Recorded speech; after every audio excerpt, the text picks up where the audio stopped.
Hello, everyone. Welcome to the Film for Fans podcast, your home for movie news, reviews, and movie fan views, the podcast from movie fans for movie fans. I am your host, Ryan Dunlevy, joined once again by my co-host, the esteemed Rob Dunham. How are you today? All right. We have an excellent show once again for you. We will talk about Deadpool and Korg reviewing movies. Tom Cruise, is he really to blame for England's loss in the Euros? We'll talk box office and we'll discuss movie Cars, along with, of course, our watch list. Now, that sounds like great stuff to me, Rob. Are you ready to get going? Oh, I'm ready. Awesome. So let's start off with some of our news items. And I thought we would take a moment to just talk about this little video that debuted recently. And it is a video of Ryan Reynolds as Deadpool and Korg, of course, from Thor Ragnarok and also from Endgame. But, you know, we saw him a lot in Thor Ragnarok, played by Waititi, sitting down and reviewing the trailer for Ryan Reynolds' other movie, Free Guy. And it was exactly what you think about those two particular characters getting together to review Free Guy. You really have to check this out. It was pretty funny. It involved Ryan Reynolds making several self-deprecating jokes about his lunacy and his personal character. And it also involved several long Korg rants where he says very many words that don't actually make any sense and have no actual point to them. And then Deadpool making a joke about the fact that Korg, in fact, has his own Marvel show. But my favorite one is when Deadpool asks Korg how he can get into the MCU. And Korg just goes on this long diatribe about having your dreams crushed and then maybe just ultimately checking your own email to see if your agent sent anything your way. So I know you didn't get a chance to review this, Rob, but what are your thoughts on the general idea of the Korg Deadpool interaction? Well, I'm excited to check it out a little bit later because those two characters seem like they would have a very interesting interaction with one another. Yes. Ultimately, I think it serves to make me want to see Free Guy even more, which is the whole point, I'm pretty sure. Yeah. Marketing. But, yes. And people were getting the rumor that this is Deadpool's entrance into the MCU. I don't know if it's quite that.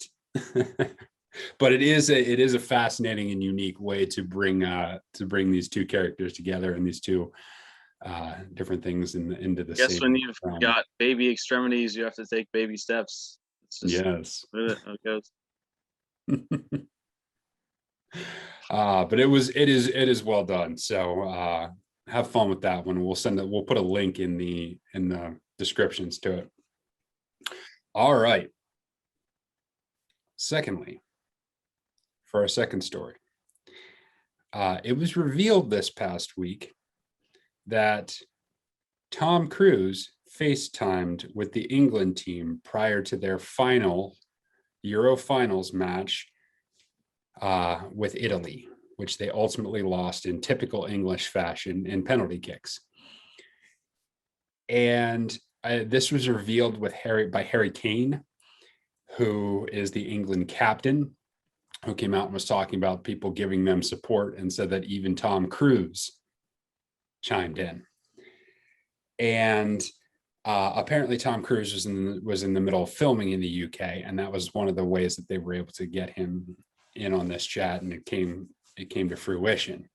However, we have known that for a number of years, studios have been trying to keep Tom Cruise away from promotions and keep Tom Cruise away from things. So my first question is, Is Tom Cruise actually to blame for the England loss in the Euro finals? Well, of course, because it's certainly not the fault of any player from Manchester United who may or may not have missed a penalty kick. So, and any other place we can place the blame, I'm more than happy to. Also, yeah. Even if you're in England, why are you like calling to support the English national team here in America? I know. Although, yeah. It is the Euros, so I guess like we don't really have a stake in that game. Yeah, but I find rooting for England in anything to be, it makes me want to go boil some tea, throw it in a harbor somewhere. Yes, indeed. So that brings me to my second question. Like, say this is your big moment, whatever your big moment is. Maybe it's, your band is about to play a giant concert, or you're about to give like the speech of your life, or whatever the case may be. It's about to be your crowning moment. What celebrity would you most like, and what one would you least like to be in your head prior to that specific moment? So how are we going to do this? Are we both going to say the person we most want and then move on, or? Yeah, let's do most want first. Yeah, let's do it that way. Most want first. I would go with Gerard Butler. And I would make him reprise his role in 300 and just, just give me a great speech. Give me pumped up. Yes. We'd have to change some of the wording to get the context right, but I'm pretty sure you get the blood flowing, and hopefully not get kicked into a well and die afterwards. Yeah. Personally, for me, I'm going to need some Bill Pullman from Independence Day. I'm going to need him up on a platform talking about how this is our moment. This is our moment. This is where we come together. This is our Independence Day. I'm going to need that. I'm going to need some of that. They used that so well in the trailer for the new Independence Day, and then the new Independence Day was not worth it. No, it wasn't. I just remembered that movie existed just by talking about it. So that was all you need to know about that. Yeah. I think we all just collectively forgot that. Tried to figure out that happened. Person I would least want to motivate me, and this is solely based on the personas of him I've seen in movies, because I don't know how he is as a real person. But I just imagine like Michael Cera trying to,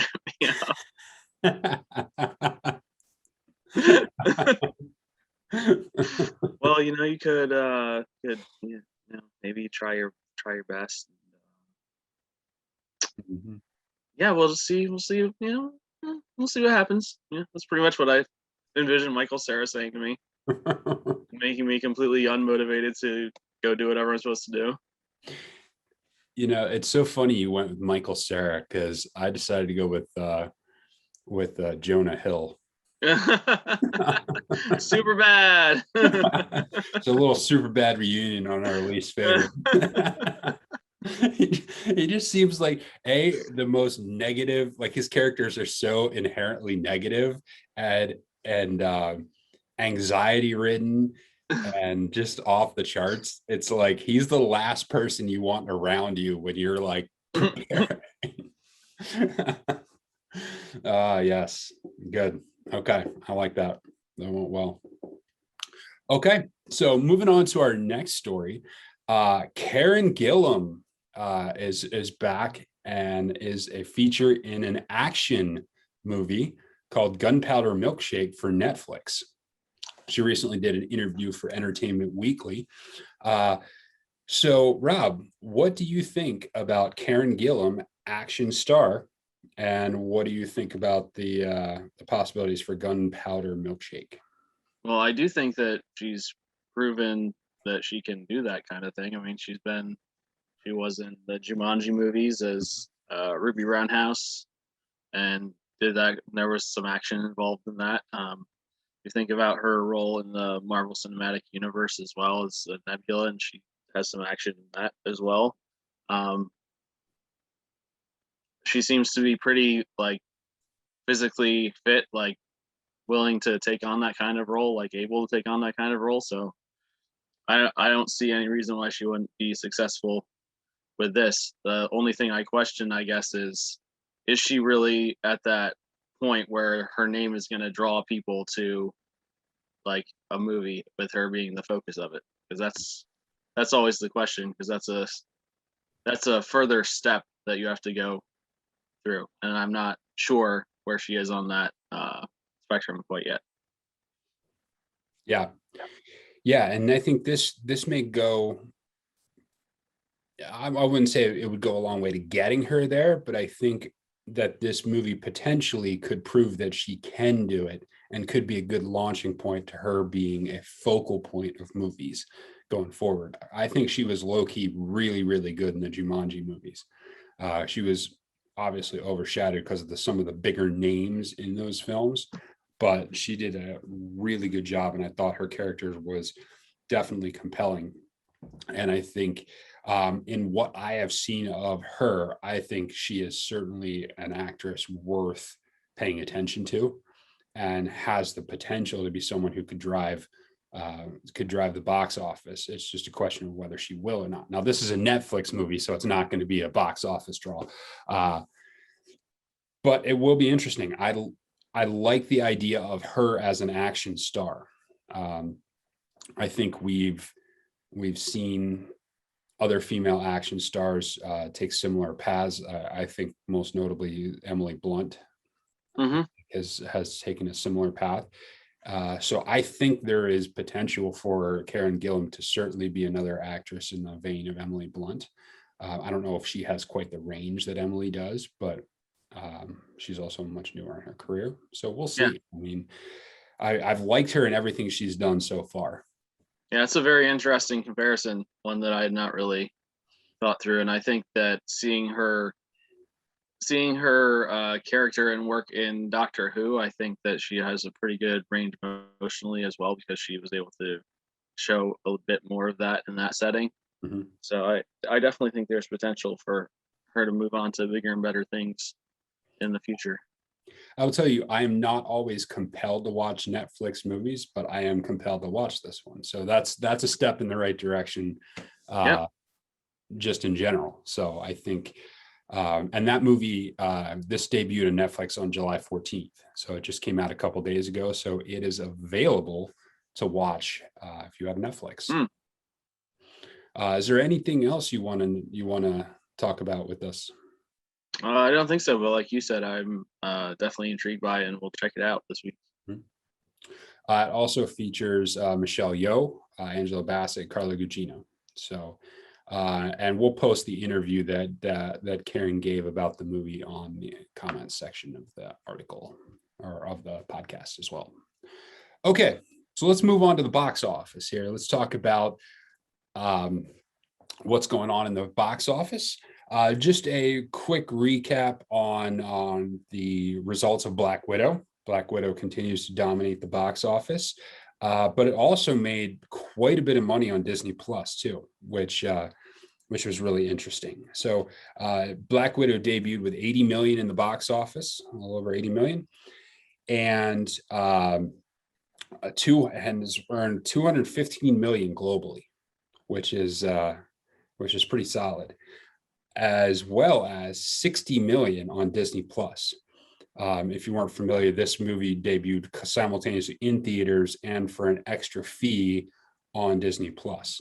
And so they made 60 million from that extra fee that they produced from that. Rob, what did you think of the results of this?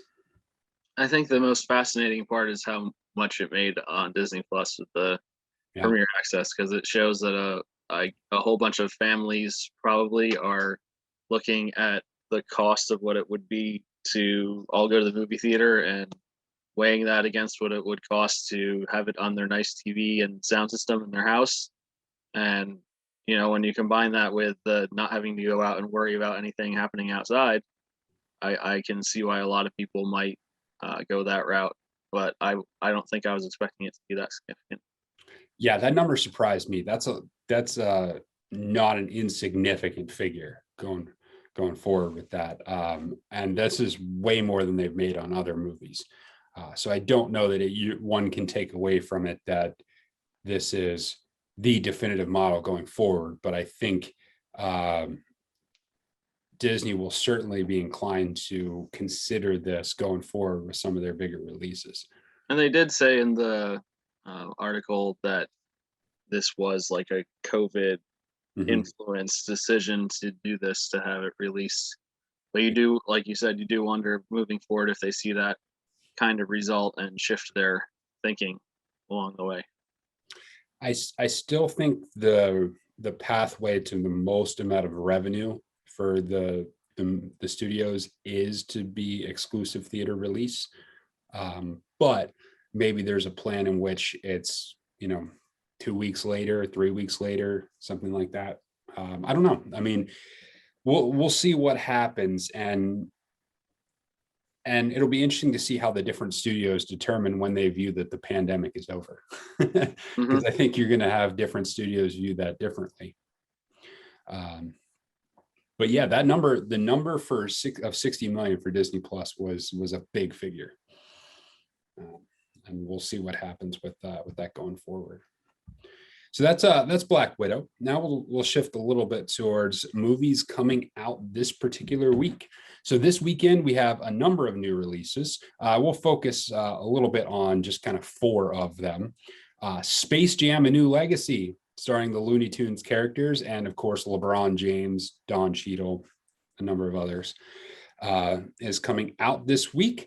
Also, Escape Room: Tournament of Champions, which is a sequel to the original kind of thriller horror movie Escape Room. There is a documentary called Roadrunner, a film about Anthony Bourdain, which is coming out, and a Bruce Willis movie called Out of Death. So Rob, you got 4 options to choose from here this week. What would you go see? Given well, I'm going to go see the Roadrunner, not the one in Space Jam. But Anthony Bourdain has always fascinated me. I read his book Kitchen Confidential when I worked in food services at Lancaster Bible College, and the stories that he had and the life he had lived was fascinating.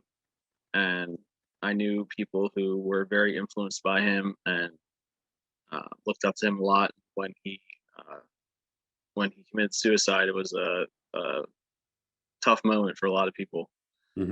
And I'm really interested to see what they draw out of his life, what this story tells, what impression it leaves us with of Anthony, because he was when it came to food a genius.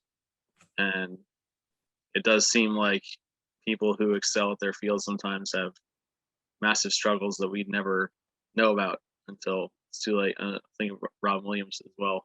I think about that, and I'm incredibly interested in seeing what the story of this is, where it goes, what they explore, what they talk about, and I'm hoping that it will leave some kind of positive legacy for his family, with wherever it ends up. So I'm very interested in that. I have like negative 1 billion% interest in watching the new Space Jam. Let's address that right now. I'm in the same boat. The original film is so good and the characters are so great. And for me, like, my level of being compelled by LeBron James is like not there. I mean, if that film does not involve him flopping and falling down like he hurt and like he got shot over the smallest thing imaginable, like it's a disservice to who LeBron James is at this point. So if he's not spending half the movie whining, it's just, that's the only thing I try not to pay too much attention to reviews, but it doesn't help that the few reviews I've seen of it are like absolutely eviscerating it. It's like mindless product placement for 2 hours, and that even though Michael Jordan wasn't great as an actor in the original one, LeBron James is not any better, which is, I think that is a little bit disappointing because he has been not awful in a couple other things he's done. Mhm. But when you are interacting with cartoons, maybe it's a little different when you can't actually see who you're acting with. I don't know. Yeah. So yeah, I will probably be forced to see that at some point in my house by my children. But until that point, I'm not going out of my way to see it. Yeah. And that one is another one that releases on HBO Max and in theaters. So if you have HBO Max, you have access to that. For me, I'm compelled by Out of Death. This is the Bruce Willis movie with Jamie King. And this is about a corrupt sheriff's department in a rural mountain town comes undone when an unintended witness throws a wrench into their shady operation. For me, this comes down to the idea of, does Bruce Willis still have it as an action star at this point? I mean, he's getting up there, and the question is, does he still have it? I'm curious to see whether Bruce Willis still has it. Yeah, that's an interesting idea for sure. So that's what interests me about that particular one. So yeah, I guess none of us are that compelled with Escape Room Tournament of Champions. Yeah, I might see that at some point with someone, but probably not by myself. It has a little bit of the whole Saw vibe, where you have the mastermind manipulating people into situations that they have to get out of. The basic plot is they bring back people who were from an original escape room, and the escape room is basically you get tortured, and if you can figure it out, you survive. If not, you die. That kind of thing. So it's not super complicated, but yeah, I don't hate those kind of movies, but I don't really enjoy going to see them by myself. Fair enough. All right, so that's what's coming out in the box office this coming week. So if you get a chance, you can view that, as well as Gunpowder Milkshake, which we talked about earlier, is out and available for you on Netflix if you want to stay in this weekend. Okay, let's move on to our discussion. And I thought we would talk about this. This is something that I was thinking about recently, and I'm going to turn this into an article for the Film for Fans website. But I thought we'd have a little bit of fun discussing this today, and that is our favorite movie cars. Cars and movies have a long and illustrious history together, and they are featured all over the place. There are very iconic cars that have made such a huge difference. So I thought we'd talk about our favorite ones. Sounds good. So let's go back and forth a little bit, and we'll just we'll talk about, we'll give one at a time and talk about it. So Rob, why don't you kick us off? What is a favorite movie car of yours? I'm gonna go probably a little bit off the board here, but I like the rampaging vehicles that we see in Mad Max Fury Road, driving across the desert. They go back and forth between the cities. Just all the different modifications and flames shooting out of, and spikes shooting from, and metal attached to it ramming into each other. There's just and the way they shot the movie too, where they give you the opportunity to see these things in space, like see them interact with each other, see them run into each other, see them speed up and attack one another, is really something to behold. And I always enjoy seeing those scenes where you've got the giant tanker coming across, and then out of nowhere, it's like almost like souped up dune buggies with chainmail and fire, and it's just insanity. And I enjoy that. Yeah, for sure. I like that. That is off the board. That's good. I like that. My first one is going to be the 1984 Sheepdog. Yes, the van from Dumb and Dumber is one of my all-time favorite movie vehicles. It is iconic, it is legendary, and created a fascinating number of great moments in that film. Gotta love the Sheepdog. And it just fits the personalities of the characters so well. It does. Like, who else would have a van festooned in a giant sheepdog costume? I mean, just too good. Yes. and there's that great moment where the gas is spilling out of the dog's leg lifts in order to fill the gas tank, and then he's spilling gas out. It just gives that great classic bathroom humor from that one. Yeah, it And really shows off the maturity of the film. it does.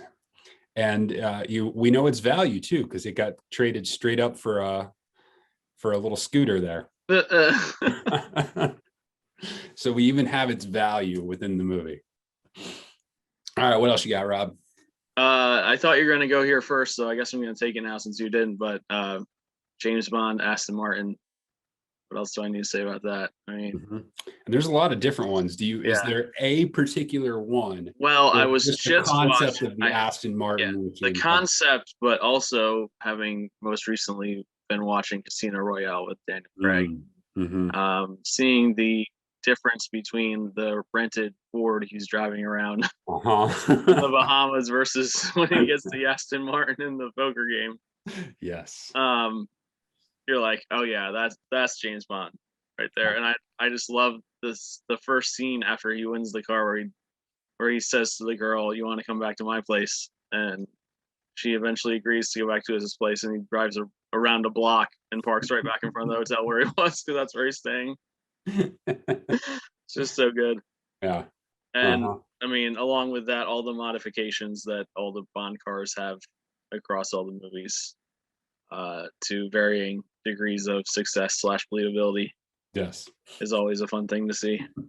It is.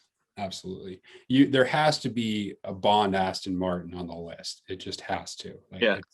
It's too synonymous with movies and cinema history. I'm going to go with, for my next one, the 2003 Mini Coopers from the Italian Job.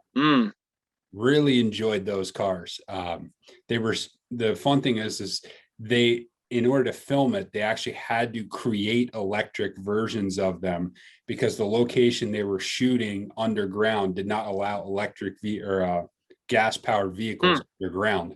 So and at the time, Mini Cooper did not have an electric version. So they actually had to build electric versions of those cars just to be able to film those scenes. Which is kind of a fascinating thing. But I do have a soft spot for the modern Mini Cooper. And that was just, they were put to great use in that movie. Yeah, I think about the scenes where they're like going downstairs. Yes. Some of the insanity that they did with those things. Mm-hmm. Is definitely stand out of that movie. So I guess another one for me would be Ka-Chow, Lightning McQueen. I mean, doesn't matter if you're a kid or not. Lightning McQueen's a cool dude. And Owen Wilson does a great job at voicing him. And I think the thing I like the most about that character is his interaction with the Hudson Hornet in the first Cars movie. And seeing their back and forth and mentorship relationship is a really cool thing. It's a good lesson for kids, like positive. And his character always seems to make the right choices, even when he's tempted to not do that or go down the wrong path. So I like Lightning McQueen. Also, he just looks cool. Red, yellow lightning, number 95. So yeah, Lightning McQueen's probably my favorite animated vehicle, I would have to say. Yeah. My next one is the 1967 Shelby GT 500 from Gone in 60 Seconds, Eleanor, as it were, the famed white whale of Nicolas Cage's character. It's just a cool looking car. I mean, the Shelbys are fantastic vehicles, and that one in particular is it's a work of art and a classic car. And they used it so well as kind of like the culmination of that movie. It played an intricate role in the plot of the movie, and the legend it kind of created, that movie created for that car, also helps too. Yeah, definitely in a movie that's based around stealing cars. That's the pinnacle of the movie, without a doubt. And yeah, even if you're not really a huge car person, they picked the right car to be like the focus of their ultimate aim. Because even if you're not a car person, you see that car, Yeah. you get it. Yes. Hmm. I guess one more. We gotta mention the DeLorean. Yes. Back to the Future doesn't exist without the DeLorean, Uh-huh. and um, it is an absolute hideous monstrosity of a vehicle, Hmm.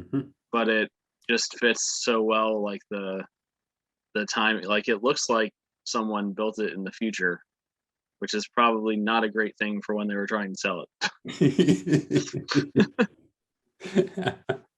But it just aesthetically, it just fits perfectly what the movie is doing, and it was the best choice for that. And there's a reason why it's an iconic thing, why it's on Mhm. stickers everywhere, and people just love it because Yeah. it fits. It took on a life of its own. It really has. It's taken on a life of its own, both because of the popularity of the movie and because of just the spectacular flame out of the DeLorean company itself.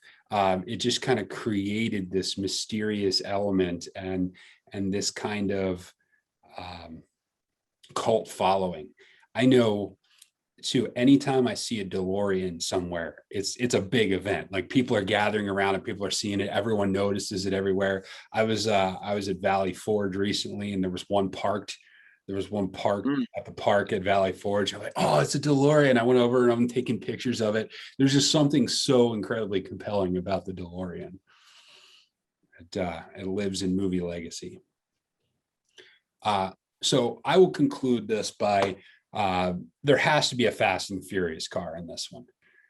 So I'm going to go with one of my personal favorites, and that's the 1993 Toyota Supra Turbo, which is from the original The Fast and the Furious from 2001. And this is the car that uh, Dom and um, now why am I blanking on the main character? um, they build it together after his original car gets destroyed. They build it together. They order parts in from Japan, and it's the vehicle that they hand off to Dom. He gives him the keys to at the end of the first movie. Mm. That Toyota Supra is it's a really cool car. That's one of my favorites from that series. Okay, well, look for the article coming on filmforfans.com here in the next few days about favorite movie cars, and let us know what your favorite movie cars are. If there are some that in particular stick out to you, send us a message and we'd love to highlight them on an upcoming episode. All right, let's do our watch list. These are movies that we've watched over the past week that will give you a brief synopsis of it and our personal opinion. So, Rob, get started. Oh, I have not finished watching this yet. I will finish it probably next couple days. But as I mentioned, I've been watching Casino Royale with Daniel Craig, and man, such a good movie. Yes. And I think one of the reasons why it's so good is it was such a departure from what had been done previously with Pierce Brosnan, like just a complete break to a brand new thing. Um, the beginning, just from the beginning of the movie where it's black and white, it just sets a different tone Mm-hmm. for what exactly this is. And in that opening black and white sequence, you see Daniel Craig's James Bond being like very physical and very violent and just like a little unhinged, like um, and that kind of carries throughout all of his movies. And I really just I've always liked the action with Daniel Craig because it seems realistic. Mm-hmm. Um, there are things that would be difficult for him to pull off, but like when you watch him do them, it does feel like he could actually pull it off. And I've just really liked how they've been shot, those movies. And I like I've said earlier, I need to see Daniel Craig finish his career as James Bond before I place him like ultimately in where I think he is. But I don't think there's any questioning that he does a great job with the character, Yeah. and the movie itself is just shot incredibly well. Like you had said earlier, up until Skyfall, probably it was the best James Bond movie, which I think is a fair assessment. I do think Skyfall is better, Mhm. but very interesting that potentially the best two James Bond movies both have Daniel Craig in them. I think that might say something about him. Mhm. So I'm enjoying that, and also I watched last night Harry Potter and the Deathly Hallows Part One. Um, I really like this movie, and I like how the tone and tenor of the movies changes over the course of the eight, and seven is split into two. Yeah. They just get more and more like adult slash mature as they go on, and the stakes get raised, and it feels like there's real danger, and there is like characters actually dying. Things are not all going positively, and the end. I think that the way they split these two movies, where they ended it at the end of part one with Voldemort finding the Elder Wand, is just a perfect place to end it. Especially it's right after Dobby dies as well, Mhm. so it is like a real downer, Yeah. and you're just left with this. Okay, so we're gonna lose Mhm. kind of feeling, which I think they executed that perfectly and then capitalized on it really well in the second part of the movie also. Yeah. So I always enjoy getting to those movies because they are like the payoff of the rest of the series. The whole series is good, but Mhm. getting to that is always a cool part for Yeah, and I think it was like some of the scenes are just so compelling. Like the one where they're back in his hometown, and just how creepy that old woman is. me. Yeah, Oh man. Yeah, that's she's a oh, snake. yeah. Like that's super creepy. They did a great job with that one. Yeah. Well, that's like all that I watched this week, other than Black Widow, but we talked about that Yeah. already. So For me, I watched The Courier again. This was the movie that came out of this past year with Benedict Cumberbatch. We talked about it on a podcast episode shortly after I saw it. Uh, but it's a great World War II era or Cold War era spy film um, involving a Benedict Cumberbatch as a businessman who goes over to the Soviet Union to do business while simultaneously spying. And it takes place in the 60s, and the instrumental behind the scenes channels that they were working to help out, especially during the Cuban Missile Crisis. Really good movie. Definitely something you should see. Um, I also watched Disturbia. This was a 2007 movie starring Shia LaBeouf and Sarah Romer. And this is the classic like rear window type scenario where Shia LaBeouf's character plays a kid who's graduating from high school but gets put under house arrest for the summer. And so he spends the summer, kind of spying on his neighbors. And then, this attractive girl moves in next door, and he starts going out with her, but then he becomes convinced that his next door neighbor is actually a serial killer. And so then they go about the plot of trying to expose this guy. So it's a fun movie. If you like kind of thriller action movies, I thought it was actually quite well done, and the characters were interesting. It does have more of like the college teen vibe, uh, but I enjoyed it. I enjoy it. So it's a pretty good one. Have you seen that one? I have not seen that one. Yeah. Yeah. You should check it out. I also watched The Adjustment Bureau, which is a movie I really, really like, starring Emily Blunt and Matt Damon and Anthony Mackie also. And this is just a cool concept. It's a unique, original concept movie. You have this mysterious adjustment bureau that is kind of tweaking people in order that they stay on a plan that's been designed for them by the chairman. And the chairman and the plan says that Matt Damon is not supposed to be with Emily Blunt, and he's having none of it. and he's trying to do what he can. So it talks a lot about the idea of fate, determinism versus free will, what decisions we have choices over, the consequence of our decisions, both for ourselves and the people around us. And it's just a cool, unique concept, the way the Adjustment Bureau operates. Cool things where if you're wearing one of their hats and you turn a doorknob, you go to strange, unusual places. It's a lot of fun, but the characters are very good and the storyline is unique. I did not remember Anthony Mackie was in that because I probably did not know who he was when I saw it the first time. It was one of the first things I saw him in too, and I really thought he did a great job. So that's why it stood out when I started seeing him in other things. Yeah. I need to check that out again soon. It's one that Mm-hmm. I want to watch. Yeah, it's a really good movie. All right, so that was our watch list. Rob, you got anything else for us? I don't. Okay, well, that is the show. Thank you, everyone, for tuning into Film for Fans. Make sure you rate, subscribe, do all that typical stuff. Share it with your friends. Leave us some comments if you have special cars that you're interested in. Also, check out filmforfans.com, where we have articles and things coming out, including in the next couple of days, the episode on favorite movie cars. There'll be an article up there about that. Until next time, everyone, enjoy the movies. Don't go watch Space Jam.